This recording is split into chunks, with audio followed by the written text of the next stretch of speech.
Good morning, people. Welcome back to Daily Red Devil for all of your latest Manchester United transfer news and talk. And as always, we're back with another massive show for you guys this morning. But before we jump into that, please do smash a like on the video and please do subscribe to the channel if you are new. So on the show today, we're going to be talking about a bid that looks set to be going in for Sofian Amrabat. We're also going to be talking about Cucurella. We've got a bit of an update on the loan fee we will pay. Also talking about Donny. We're going to be talking about Scott McTominay, Harry Maguire, Rasmus Hojlund, Hannibal Mejbri, Gravenberch. Loads to get into. So do make sure you get involved in the comment section. Do get involved with everything we discuss on the show today. Let me know your thoughts. Right, let's start off with Cucurella then. Now, obviously, Cucurella did play last night for Chelsea, which raised a couple of eyebrows, let's say. They obviously were playing in the Carabao Cup second round against Wimbledon. Now, that doesn't mean anything. It still means that Manchester United are going for him. It's nothing to be worried about. He is still technically a Chelsea player, isn't he? So they're within their right to use him. Now, there's a story coming out this morning saying that apparently Manchester United will pay a £5 million loan fee for Marc Cucurella to Manchester United. So to give you a bit of background on where this deal began, we initially apparently offered £2 million, which was rejected by Chelsea. Chelsea wanted £7 million plus his wages covered. It seems that Manchester United have met in the middle, nearabouts, with a £5 million loan fee. And the story even goes on to say that Manchester United's idea is for Marc Cucurella to be available to face Arsenal on Sunday. Obviously, the transfer window closes tomorrow, Friday. So if we get the deal done today or tomorrow, he could potentially train. I mean, he could potentially train on Friday and Saturday and then be in the squad for the game against Arsenal on Sunday. So that could be a big boost for the Arsenal game, because the thing you have to remember with Cucurella, right, is he can play left back and he can play left centre back. So he gives us lots of options. So say, obviously, the centre back partnership will be Martinez and Lindelof on Sunday, right? But if there's any injuries, that means we don't have to resort to Maguire, which is really, really positive. So he, to me, is now going to be the backup centre back behind Lindelof. So the pecking order would be Martinez, Varane, Lindelof, and then Cucurella as the fourth choice left-sided centre back. But then also he'll obviously play at left back as well. So he gives us lots of options. I think it is a good signing. I am quite happy about it. Hopefully there is some sort of obligation to buy. Not an obligation to buy, an option to buy. Because what I would hate to happen is for Marc Cucurella to come to Manchester United to do really, really well, and then us have to send him back. I just would absolutely hate that to happen. So hopefully Manchester United do put some sort of option to buy into the contract, and if he succeeds at Manchester United, we can then formalise that into a potential signing. But let me know how you're feeling about the Cucurella deal. Do you think £5 million is a reasonable loan fee? I think, given the state of affairs we're in at the moment, we're not going to be able to sign a player permanently by the sounds of it. So this is kind of the only option we have. And when you look at the other people that were available, Marcus Alonso, Reguilon from Tottenham, not sure. I think Tagliafico was probably the only one out of all the other people that we were linked to who I thought would have been all right. The rest of them, like Ryan Bertrand, people like that, it didn't really get me excited. Whereas Cucurella, obviously, he was incredible at Brighton. He won the Brighton's Player of the Season. He went for, I think it was a record for a left back. And obviously, he had a bad season last year. But everybody at Chelsea had a bad season last year. Mason Mount had a bad season last year. Yeah, we spent 55 million on him. So nobody from the Chelsea squad really had a good season. So let's wish him all the best. Let's hope he comes in. Hope he hits the ground running, because we're absolutely desperately crying out for somebody of world-class quality, which I think he did have at Brighton for one season, to come into that left-back role and to really, really help our team in a moment of absolute turmoil, to be honest. But let me know how you're feeling. Do let me know your thoughts on Cucurella. Do you think he's a good option? Are you happy about him? Let me know your thoughts. Right, let's move on to the next topic, though. Let's talk a little bit about Donny van de Beek. So, I mean, this Donny van de Beek story has just been rumbling on and on and on throughout the window. And you know what? I do feel kind of bad for him. I do. Like, he was so good at Ajax, right? He comes to Manchester United. We sign him. Ollie never even plays him. He sits on the bench. He gets a few injuries, and his career has literally just gone down the toilet, hasn't it? To be crude. And it looks like now there's a story coming up this morning that Donny van de Beek is expected to decide his own future ahead of Friday's transfer deadline, with a host of European clubs expressing interest in him. So Yesterday afternoon, Manchester United accepted a loan offer from FC Lorient in the French league for Donny van de Beek, but obviously they still needed to get Donny's approval, and it seems that that hasn't been granted for that move. Since then, Galatasaray have apparently entered the race for Donny van de Beek, so there are lots of different clubs going for him. I think Galatasaray would be a good option.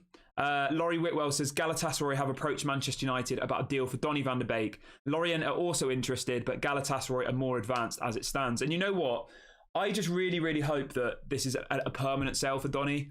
I just think loaning him is stupid. I really do. I see zero reason to loan him. Why would we loan him? Mason Mount's injured. Kobe Mainoo's injured. Most people don't think Scott McTominay's good enough. Like, our midfield is so weak at the moment. Why would we loan out somebody who was a good player at Ajax? He could strengthen that team. He could give us options. Why would we loan him out and get no money for him? It makes no sense to me. So hopefully, fingers crossed that Donny gets a permanent move to Galatasaray, because I think that would be a great move for him. Even if we got, anywhere between 10 and 20 million, I guess I'd be happy with that at this stage. Obviously, teams in Turkey aren't going to pay the top dollar for players because they don't have the budget of the Premier League. But I think, somewhere between 10 and 20 million pounds would probably be achievable, plus add-ons.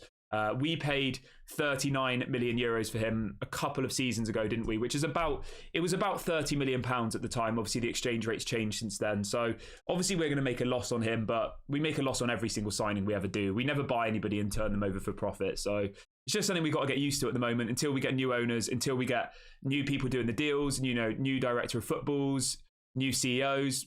We constantly we overpay for players. Sometimes they don't work out and then we sell them for a massive loss. That's just the Manchester United conveyor belt at the moment, and it's just something we've got to get used to as Manchester United fans. But let me know in the comment section, where do you think would be the best place for Donny van de Beek, and how much do you think would be a reasonable fee for him?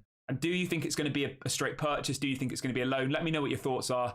Would you, maybe you'll say, to be honest with you, I would rather just keep Donny van de Beek and not loan him. Just let me know what your thoughts are on Donny van de Beek. Obviously, I've given you mine, so I look forward to seeing yours in the comment section below. Moving on to Gravenberch. So we're keeping on the midfield topic here. This is coming out from Florian Pletterberg over in Germany. Obviously, a Sky Sports German journalist.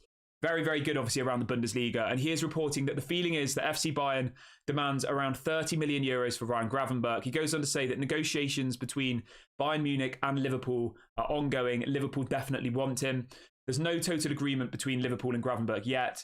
Talks will proceed soon as the clubs have an agreement. So it looks like Liverpool are going to get Gravenberch, which is frustrating because I really, really like the idea of bringing in... I really, really like the idea of bringing in Gravenberch, Amrabat, both of them. I think we need both. Obviously, Fred's gone. Donny's on the way to leave. Mason Mount's injured. Kobe Mainoo's injured. Scott McTominay clearly isn't part of Erik ten Hag's plans.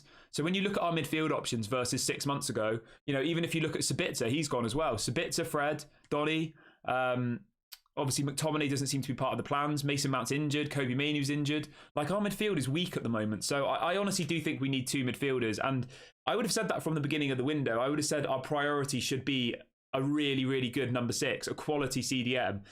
Somebody like Amrabat plus somebody else. And I know people will say, well, we signed Mason Mount. But I think a lot of you in the chat would have probably said that Mason Mount wasn't the profile of player that we actually needed. Obviously, I'm going to give him time. I'm going to wait and see what Erik ten Hag's plan is for him. Maybe we just don't know what Erik ten Hag's plan is for Mason Mount at the moment, do we?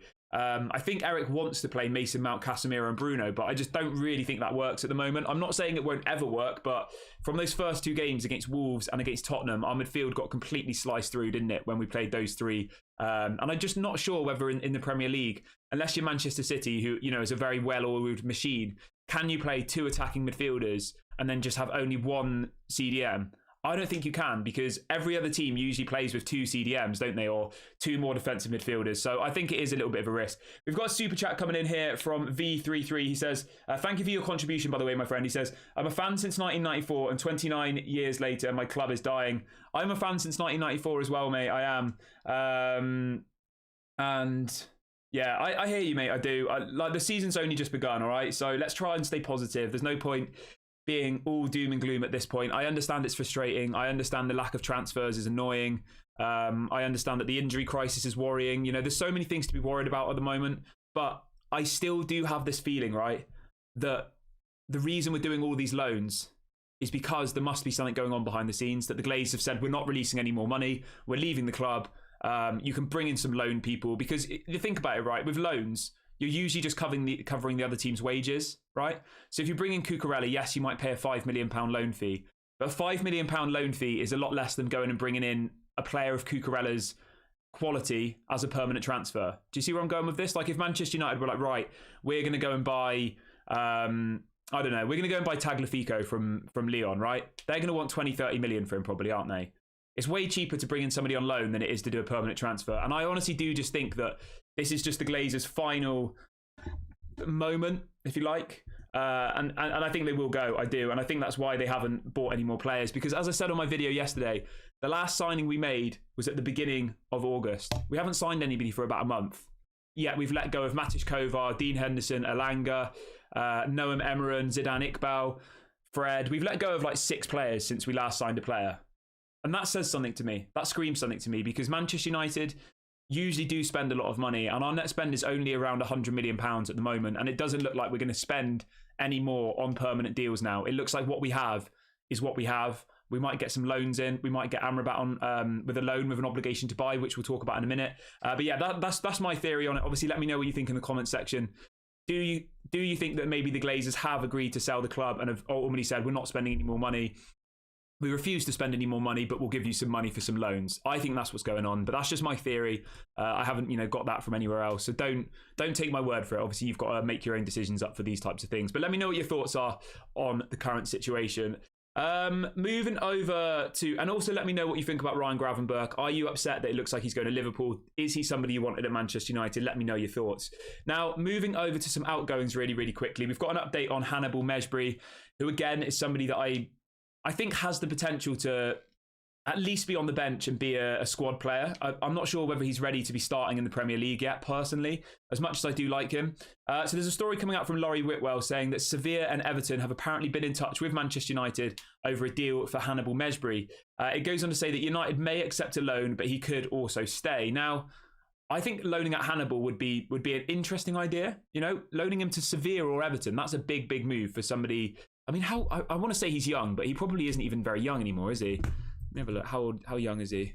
I mean, he's 20 years of age. Like, obviously it is young, but it's not that young, is it? It's not like he's 16, 17 and he's getting his first move out to somewhere. Like, 20 years of age, you should be kind of knocking on the door of the first team squad. So, I don't know. I'm not sure what to do with Hannibal. I think sending him out on loan would be the best thing for his career, but maybe we do need him. Like, if we're only going to get Amrabat and that's it, and Mason Mount's injured, and all the rest of it.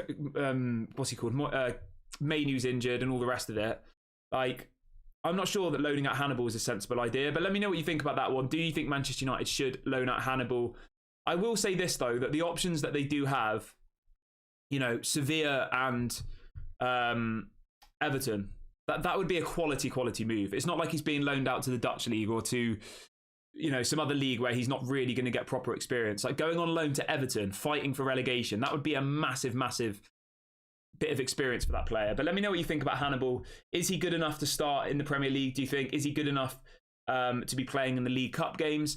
The one thing I will say, just to give a balanced argument, I do think that we need to start bringing through more youth players from like, we don't really seem to be giving any opportunities to the youth at the moment. I know Kobe Mainoo was kind of touted to be the one that was going to break into the team this season, and then he got this really bad injury. But yeah, I said this on a video yesterday, and I said, like, we don't really seem to have the conveyor belt of talent anymore. When you look at Manchester City about to sell Cole Palmer for £50 million, when you see them selling their reserve goalkeeper from the youth academy for £20 million, like, we simply don't do that. We've got rid of our most exciting youth prospects, Noam Emran, Zidane Iqbal, for less than £1 million. And it looks like, Alvaro Fernandez is going to go, Mark Gerardo is going to go, Charlie McNeil is going to go. Like, all of these people that, were touted to be the ones to watch to break into the team seem to be leaving for like less than £1 million. And it's just a little bit, and Mengi's going as well. Mengi looks like he's going to go to Luton. You get where I'm going with this, don't you? So, I don't know. I always did think that Erik ten Hag was somebody who kind of favoured youth. But maybe it's just because of Manchester United, because of the level. I don't know. Maybe he just doesn't feel like he can play a youth team. But yeah, let me know what you think about that one, guys. We've got over 1,300 of you watching this morning. Please do smash a like on the video, everybody, and please do subscribe to the channel if you are new. We're on the road to 17k subscribers, so let's see how quickly we can hit that. We're about 100 or 100 away from that, so please do go and subscribe if you're new. We've got a super chat coming in from Lee here. Thank you very much for your contribution, my friend. Lee says, "Hi Kieran, great show. To be honest, I'm not upset at all about Gravenberch. He's basically the same profile as the way Erik ten Hag wants Mason Mount to play." Yeah, I hear you, mate. I hear you. Like, Gravenberch was obviously quality at Ajax. He didn't really get any game time at Bayern. So he's another one of those players that, like, you're bringing in and you're kind of bringing in to revive his career, you know? He might come in and he might not be very good. Like, it's 50-50. Whereas I guess, like, Liverpool, if they buy him permanently, it's a different equation because he is still very young. You know, he goes to Liverpool on a 5 or 6 year deal. Yes, his first season he might not be great, but I'm sure by the second, third, or fourth season he will turn into the player that everyone's expecting him to be. Whereas Manchester United bringing Gravenberch, who's completely out of form, doesn't even play football for Bayern, on loan, probably him being pretty rusty, him probably not being able to contribute what we actually need, and then at the end of the season him going back, it's kind of a bit pointless. So I do agree with you, to be fair, mate. I actually did want to. I kind of wanted to get Gravenberch on a permanent deal, but obviously our finances at the moment are in absolute disarray. Right, there's a story coming out here, which I don't know what to think about this one, but I'm going to read it anyway. It's literally come out in the last couple of minutes. And there's a story coming out this morning saying that apparently Manchester United have held talks with Benfica over the signing of Joao Neves. It goes on to say that Benfica are not planning to sell Neves until next summer. So obviously Neves is... yeah, he is somebody I really, really like. Very, very young, 18 years of age, midfielder, obviously plays for Benfica. He's in the Portuguese under-21s team. He's got a contract till 2028, so I think that would be a very, very difficult deal to do. But I think if you brought in somebody like that, that would be unbelievable. Obviously, that's somebody for the future. I don't really see how that would happen, though, unless McTominay was going. How would you have the budget to bring in somebody of that price range? He played 17 times for Benfica last season in the Portuguese league, and he's only 18 years of age. So he looks like the real deal. But my question to you is, why would you bring in someone like Joao Neves when you've got someone like Kobbie Mainoo? Like, that's the thing that I don't fully understand about this story. Like, as good as I get it is to bring in youth people and to, you know, to be planning for the future. Is Kobbie Mainoo not our kind of future midfielder? Obviously, he can play in lots of different positions, though, which is worth noting. He can play as a cam, he can play as central midfielder, and he can play as a defensive midfielder. So he does give you quite a lot of options. Yeah, he's definitely somebody for the future. He's definitely somebody who could go on to be, you know, in the next 5 years, he could be like on the level of Jude Bellingham kind of thing, potentially. I'm not saying he will, but he's one of those people that has the potential to go on to be a very, very good player. But yeah, let me know what you think about Joao Neves. Do you think he would be a good option for Manchester United? Do you think there's any truth in this story? Or do you think it's just another one of the many players that Manchester United have been linked to in the last, how long? 3 months of the window, whatever it's been. I would probably say that I would say he's probably just trying to get a new contract or something like that. Yeah, but let me know what your thoughts are on Joao Neves from Benfica. Would you like to see him at Manchester United? Yeah, let me know your thoughts. Right. Right, let's crack on with the rest of the show, though. Let's talk a little bit about Scott McTominay.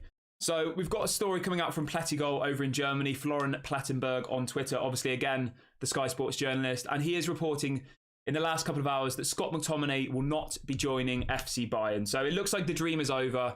It lasted for 48 hours. We thought Scott McTominay was going to go to Bayern for 45 million. Everybody was celebrating. But yeah, it was unrealistic, really, wasn't it? I think when that story came out, I was in shock. I thought Bayern Munich wants Scott McTominay. Great.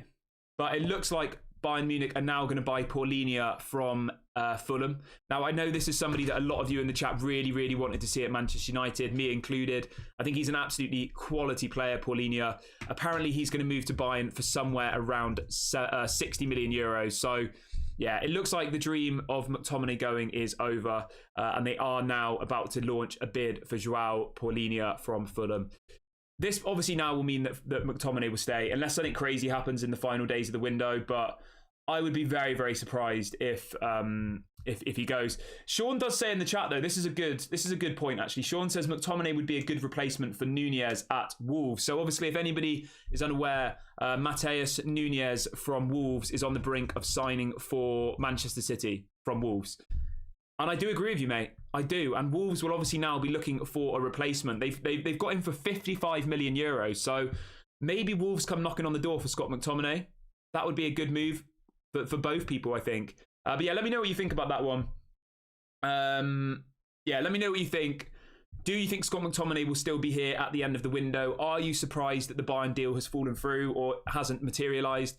I'm not surprised at all. I'm not. But let me know your thoughts in the comment section. Yeah, something CT80 says Gravenberch was world class under Erik ten Hag at Ajax. Yeah, he was, mate. But he just hasn't had any game time. So yeah, I don't know. I think, as I just said, I think Gravenberch is a good signing if you actually buy him.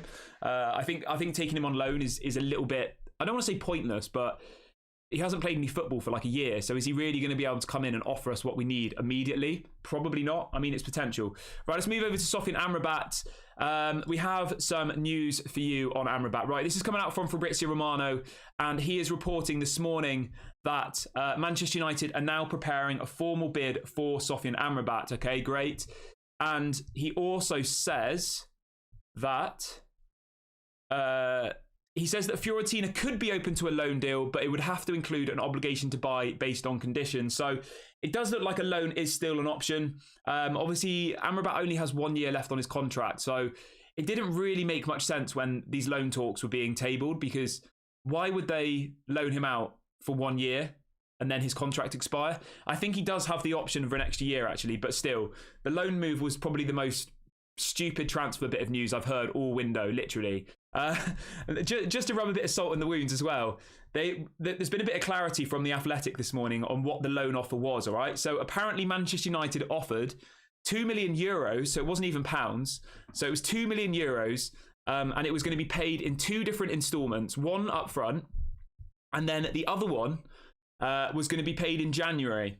But they wanted to include a break clause. So if anybody doesn't know what a break clause is, it's like something you get sometimes when you're renting a house or if you're renting a shop or something like that. So it ultimately allows you at the break to cancel the contract. So Manchester United would have paid paid Fiorentina 1 million euros now. And then in January, they'd have had the option to break the contract and send him back to Fiorentina. And if they decided to keep him for the rest of the season, they'd have to pay an extra €1 million. Does that make sense? Ultimately, it's an absolute joke. Manchester United were really actually only offering him a 6-month contract. And then at the end of the 6 months, they'd decide whether they wanted to give him another 6-month contract. And they'd give Fiorentina an extra €1 million. I mean, it's crazy, it is.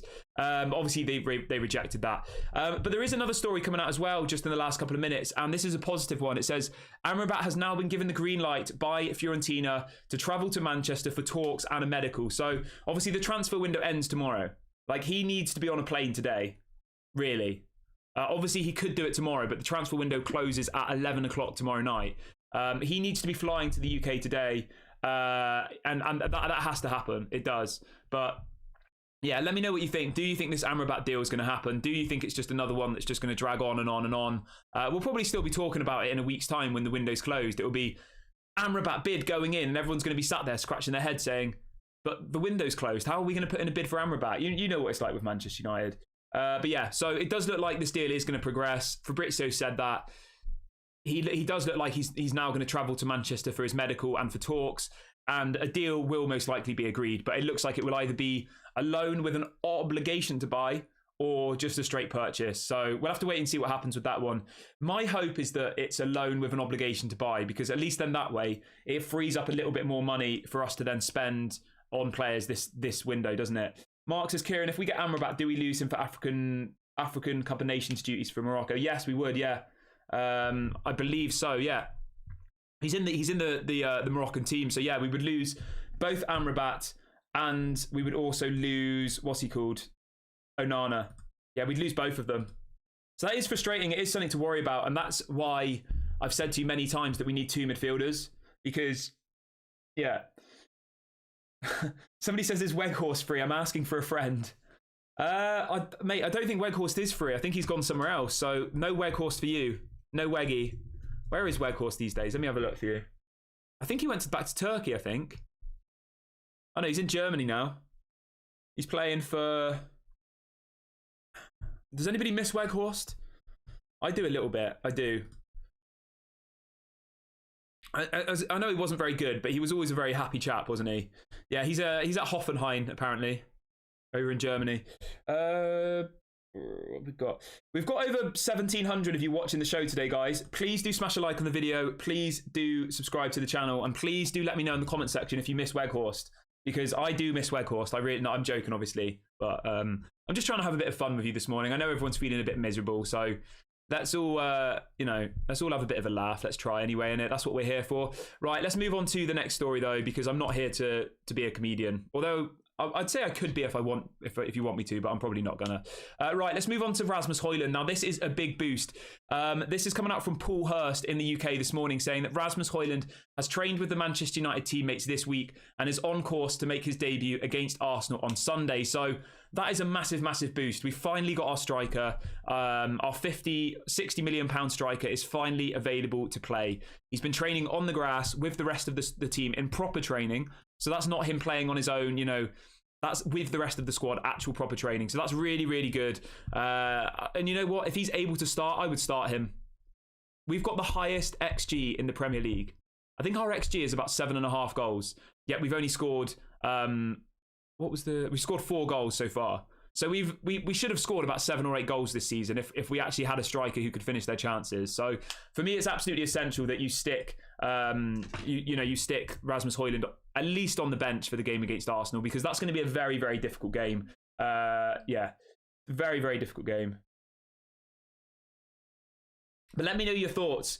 Do you think Rasmus Hojlund will score on his debut against Arsenal? How many goals are you expecting from Rasmus Hojlund this season? Let me know your thoughts in the comment section below. I said at the beginning of the season, and I'm going to stick to this, I'm not going to change my stance. I want him to get 15 goals in the Premier League this season. Maybe that's a tough ask, but it's about a goal every other game. And when you look at the chances we're creating plenty of chances. So I think that's realistic. But let me know how many goals you think he'll score. Do you think he'll score on his debut? Let me know your thoughts. Are you excited to see Rasmus Hojlund? So there's a bit of a story coming out about Johnny Evans from Samuel Luckhurst in the Manchester Evening News as well. He is reporting that Ten Hag still wants to keep Johnny Evans as a central defender option. So I don't know. I'm not sure what to think about that one anymore. Like, I was quite up for Johnny Evans if it meant Harry Maguire left. But keeping Johnny Evans and keeping Harry Maguire, it's a little bit of a mood dampener, isn't it? And I do just have this worry that we're going to see a partnership of Johnny Evans and Harry Maguire before you know it. We're one more injury away from seeing Johnny Evans and Harry Maguire starting matches in the Premier League. I don't know. I do get it, though. Like, he doesn't cost any money. He's a free agent. Obviously, we've got to pay his wages, but to bring in another centre-back at this point in the season is going to cost money, and Manchester United don't want to spend money for whatever reason. Maybe the owners are going. Who knows? It does make you think, though, what would it have taken someone like Mengi, 21 years of age, somebody who was really promising coming through the youth academy? Why is he being sold to Luton? Why is he not getting game time? Why is he not getting a chance over Johnny Evans, who's 35 and at the end of his career? Those are the kind of questions that I ask myself. Like, I'm not going to sit here and cry because Johnny Evans is signing a new contract, but this would have been a good opportunity to give a youth player some game time, to go, Mengi, don't go to Luton. We've got a bit of an injury crisis here. We're going to put you on the bench for this season. Let's see how you get on. And then at the end of the season, you could have evaluated it. Like, would you rather do that, give a youth player an option, or give Johnny Evans a contract? That's the question, isn't it? But let me know what your thoughts are on that one. Would you like to see him stay, or do you think he should just go? Somebody says, get him out of my club. Yeah, someone else says, I would still play Evans instead of Maguire. Mate, so would I, 110%, and I'm not even trying to be a joker. Yeah. Somebody says, you need to get out and get some sunlight. Man's been living like a hermit for months, doing bare lives to grow the channel. I'll tell you, I don't know where you are in the world, my friend, but it's 8 o'clock in the morning here. It's absolutely tipping it down with rain, so... I'm here. I'm doing this to speak with you guys. We do this every single morning. And then the rest of the day, don't have to worry about what I get up to. I get up to plenty of things. Don't you worry, my friend. But thank you for your concern. I really do appreciate it. Now, let's move on to the next story, though, because we're not here to talk about my sun tanning routine. We've got a story coming out from, again, the same journalist, Paul Hurst, talking about Raphael Varane. Now, we heard a couple of days ago that it was going to be around 6 weeks. which was obviously a massive worry. Apparently now there's been a bit of clarity that it's going to be about 4 weeks that Rafael Varane will be out for. Obviously, that's at this moment in time. Maybe the injury could be made worse. We don't know. Obviously, we've got to wait and see what happens, don't we? So, yeah, 4 weeks for Rafael Varane. Obviously, that means that for the next 4 weeks, we're going to see Lindelof and we're going to see Lindelof and Martinez for the next 4 weeks. And that's what I was saying just now. Obviously, you can't play Lindelof and Martinez every single game 2 times a week. So Maguire will be starting in the next month. I can promise you it. He will. Maybe it'll be in the League Cup. Obviously, we play Crystal Palace in the League Cup. Maybe that will happen. But yeah, let me know what your thoughts are on this Varane injury. We spoke about this on the show yesterday. And I do think that as much as I love Varane, as much as he is a world-class player, I do think that we need to get a new centre-back next season, 100%, because his injury record is appalling. He's been injured, I think it was 19 games in the last 2 seasons alone, like 19 games per season. So yeah, it's definitely a concern. If he can only play like 2/3 of the matches and he's injured the rest of the time, that's not great, is it? So for me, I love Varane. I'm glad we signed him. He's a world-class player. But I think we do need to replace him. Let me know your thoughts in the comment section as well. Who would you get as Varane's replacement? Now, I'm not saying this season, just to be very clear. We 100% have Varane for this season. But next year, this time next season, I think we need to be buying a centre-back. He'll only have 1 year left on his deal. He's got 2 years left at the moment. So this time next year, Varane will have 1 year left. And yeah, let me know your thoughts. Who would you sign as the new centre-back next summer? I think that will be the priority position next year. I think we'll probably go for a centre-back and maybe a right-back or a left-back and probably another striker. I think that will be our priority positions. Emmy says, to be honest, I really think that Lindelof is better than Varane on the ball. Yeah, fair enough. I mean, you know what? Like, hats off to Lindelof. He really, really was good in that second half of the season. And I'm not at all worried about having Lindelof come in for Varane. I'm genuinely not at all. Like, I think Lindelof can hold his own. I think he's a good player. I think he works hard. I think he's a good defender. He looked really bad under Harry Maguire, but everybody looks bad under Harry Maguire. So yeah, I have no issue whatsoever with Lindelof starting for Manchester United in the Premier League. I think he's good enough. And yeah, it's just the backup options then. That's my concern. It's if Lindelof gets injured, it's then going to be Harry Maguire. If Martinez gets injured, it's then going to be Johnny Evans. Although, as I did mention earlier on the show, guys, you do have to remember that Marc Cucurella can play as the left-sided centre-back as well. So bringing him in does kill 2 birds with 1 stone. It does allow us to have an extra bit of backup at the centre-back position. So that is a good bit of positivity.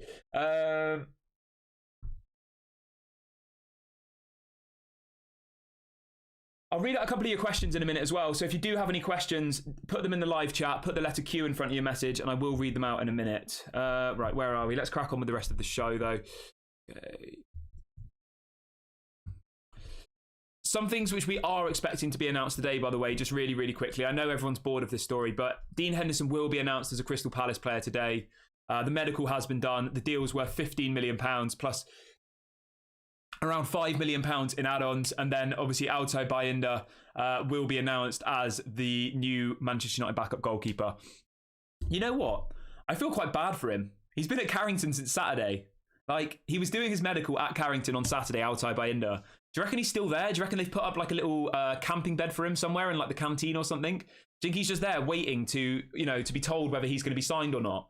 Because ultimately, like, they're not going to sign him unless Dean Henderson goes. So they're obviously waiting for the contract to be signed on Dean Henderson's side. So it must be pretty tense for him, hanging around waiting for, the all clear. But yeah, hopefully he's all right. Hopefully they've made him feel at home. Chris says, would you sell McTominay or sell Sancho? Which one would you prefer? I would sell McTominay. Definitely. I would 100% sell McTominay over Sancho. 1000%. But let me know in the comment section, guys. Would you sell McTominay or Sancho if you had to pick between one or the other? Jarvis says, is there any outside chance that we sign Marcus Leonardo on deadline day? I mean, mate, I did speak about this on the show yesterday, but I'll mention it really, really quickly. There was a story coming out yesterday that apparently Manchester United are going to look to do a loan deal for a forward in the next 24 hours because ultimately Ten Hag was promised Mason Greenwood. Mason Greenwood's obviously not part of the team anymore, so that's done. But he still needs somebody to replace Mason Greenwood. So I wouldn't be surprised if we go and get another forward. I would not be surprised at all. I think it will probably be a loan, though. I don't think we'll buy somebody. Yes, that could be Marcus Leonardo, maybe with a loan with an obligation to buy next summer. It could be Felix from Barcelona. Yeah, there were plenty of different options. I'm just having a quick look. So apparently West Ham are in talks for Marcus Leonardo. Roma are in talks. There's about 2 or 3 different clubs who are all really interested in this player. Obviously, there was a story last week saying that Manchester United... why is this me? There was a story last week saying that Manchester United apparently were going to outbid Roma for Marcus Leonardo. But that doesn't seem to have materialised into anything. So again, that was probably just spin. We've got to remember, right, that in the transfer window, there is so much spin. It's like you're literally on like on a roundabout, just non-stop, aren't you? Just going around in circles, and that's just what you have to put up with Manchester United at the moment, isn't it? Sean says, "What transfer business in and out do you think we'll do before the window closes? And are you doing a stream for the deadline day?" Right, I think we'll do Mark Cucurella. I think we'll get Amrabat, and I think we'll get a forward on loan. Who that will be, I'm not sure. I don't know. Let me have a think and I'll answer it in a minute. So, Cucurella loan, Amrabat loan with an obligation to buy, and I think we'll get a forward as well. In relation to outgoings, Eric Bailly will go, Donny van der Beek will go, obviously Dean Henderson will go, Mengi will go to Luton. I reckon Hannibal might go out on loan. I think Pellistri will stay. So I think about 4 or 5 people will still leave the club, but obviously that's like Bailly for free, Donny on loan, Henderson, who's already effectively gone, Mengi for probably next to no money to Luton, and then maybe one other player will go out on loan. In relation to who I think will be the striker or the attacking player, I honestly don't know. I think if Felix doesn't go to Barcelona, I wouldn't be surprised if Manchester United try and do a deal for Felix, because obviously Felix is completely frozen out of the team at Atletico Madrid. He's not part of the squad. You know, he clearly wants to move, so we'll have to wait and see what happens there. Joe says, Kieran, do you think that Amrabat will only leave Fiorentina for United, else he'll stay in Fiorentina because he wants United? Yeah, I reckon so, mate. I reckon. As we said, he's only got a year left on his deal, so he could literally just hold on and then go for even less in January, couldn't he? What else we got? Yeah, I don't know if I'll do a stream for deadline day. Obviously, I'll go live whenever there's anything to break, but obviously because we only do news about Manchester United, if I talked about every different club, I would do it, but because we only talk about Manchester United, I just think it's going to be a bit frustrating. But yeah.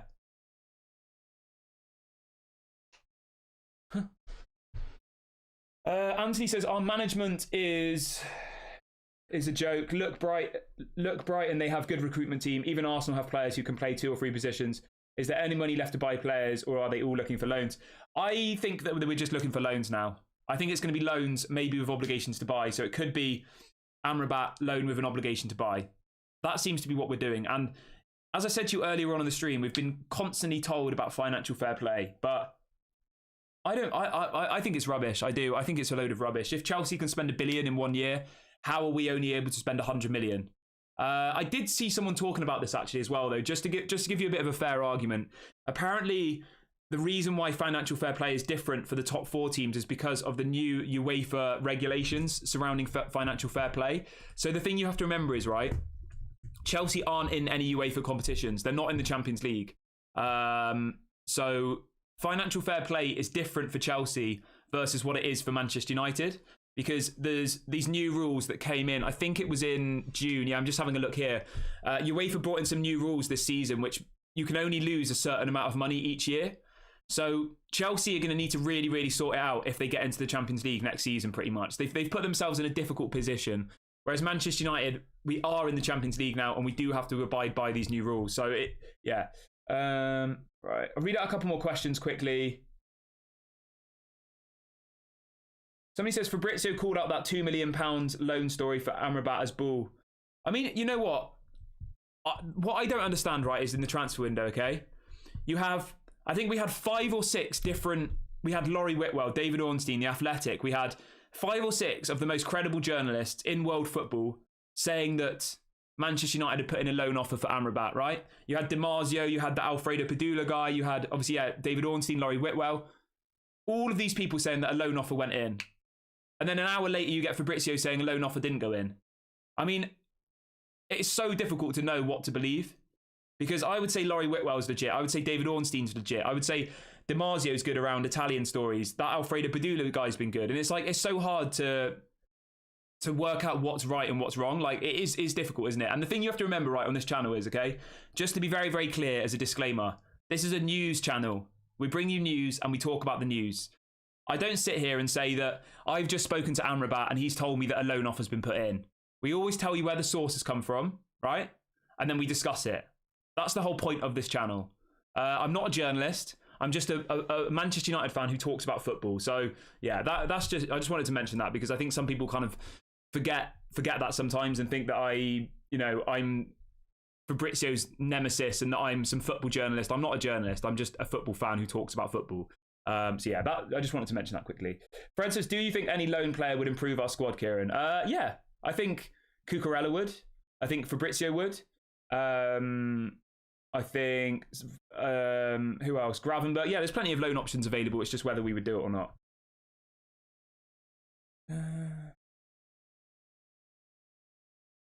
What else have we got? I'll read out a couple more questions before we end the video.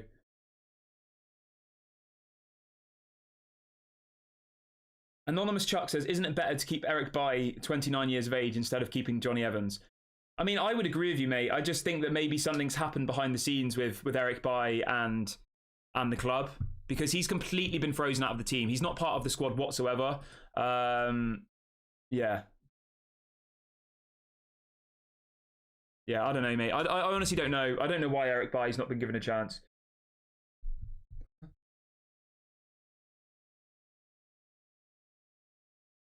Somebody saying James Ducker tweeted. Right, let's have a quick look. Everyone smash a like on the video and subscribe quickly. Someone's saying James Ducker's tweeted something. Let's have a look what he said. But then, I mean, if we're going off what we just said then, James Ducker's probably one of the people who said that the loan offer went in. So, like... All right, so yeah, there is some news coming out from James Ducker. Let's jump into that really, really quickly. So the story is as follows. Dean Henderson has officially signed for Crystal Palace in a £20 million move from Manchester United.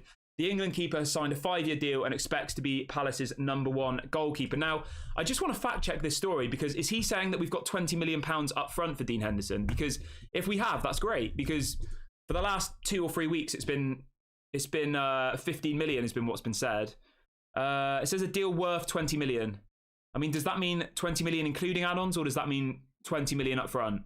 I mean, it doesn't specify, so we'll have to wait and see. I thought it was 15 million plus 5 million in add-ons, but Dean Henderson is gone. That's just been confirmed. Akshat says today is the last day of the transfer window. No, the transfer window closes tomorrow, mate. 11 o'clock tomorrow in the UK. Ivo says, what are we doing with Greenwood? Mate, I have no idea what's going on with Greenwood. And just to be very, very clear, right? Manchester United are still paying Greenwood's wages, okay? So he's not off the wage bill. We're still paying him I think he's on about 100 grand a week. And we've paid him that throughout the whole of this process. So, yeah, Greenwood has been paid... What's he on? Yeah, he's on 75 grand a week, Greenwood. I honestly don't know, mate. No idea. Maybe he goes to Saudi. I'm not sure.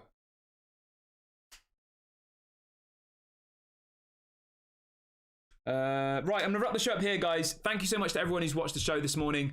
Please do make sure to smash a like on the video and subscribe on your way out.